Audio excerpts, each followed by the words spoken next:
tell me." He was looking at her with a suspicious cat's gaze, as though he was sure, if he stared long enough, she would admit to a body buried beneath the floorboards. "Of course I would tell you if something had happened to Adrian. What reason would I have to conceal the truth from you?" "Every reason in the world. Do you think I cannot see how you are left in charge of this property when he is absent? The servants take their orders from you. I have seen the steward and the man of business come to you for their instructions, and caught you poring over the account books, as though you would have any idea what to do with them."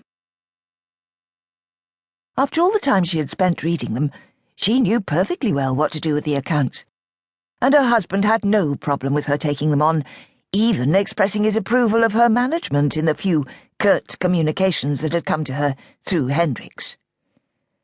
"Since you are not yet the Earl, why should it matter to you?" Rupert's eyes narrowed. "Because it is unnatural. I do not wish to see my inheritance squandered through the mismanagement of a woman. I have written to Folbroke frequently with my fears, yet there is no sign of him coming to take control of what is rightfully his. He is here so seldom that he might as well be dead, and perhaps he is, for all you seem to care. You have arranged the running of the place to your own satisfaction, have you not? But if he has passed, and you think you can maintain a charade that there is a master here, you are sorely mistaken." Emily gathered her breath, trying to remain calm in the face of the bombardment. Rupert had always been a bit of a pill, but she had done her best to be kind to him for the sake of her husband.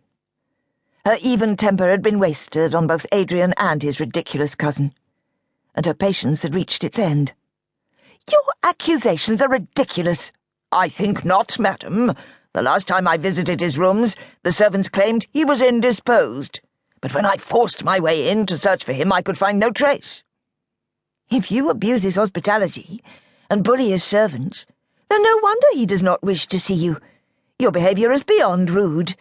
The fact that you have not seen him does not indicate that I have not. How do you think papers of business for this estate are signed? I cannot sign them myself." Actually, she found her forgeries quite credible, and what could not be forged was passed through to her husband's secretary and then returned to her, though she knew Hendricks to be as devoted to her husband as he was helpful to her.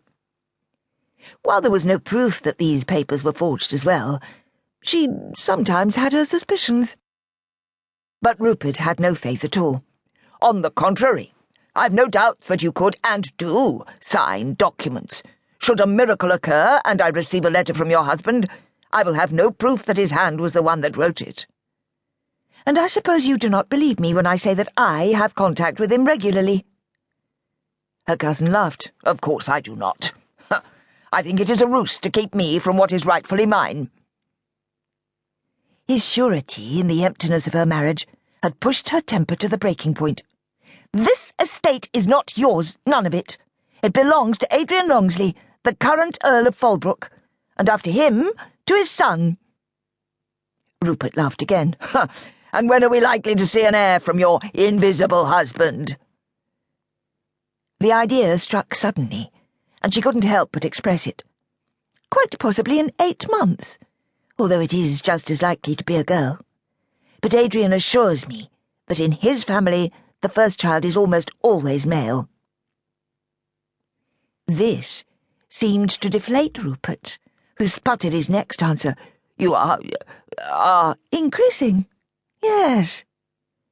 Now that the first lie was out, it emboldened her to continue in it.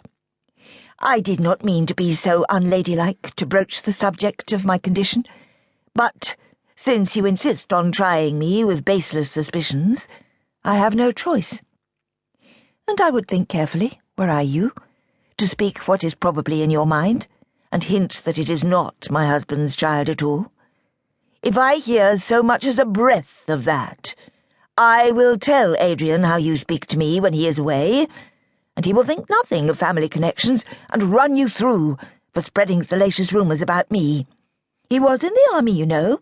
He is still a crack shot and a dab hand with the sword, and very sensitive of my feelings. He would not wish me to be hurt." The last was the biggest lie of all.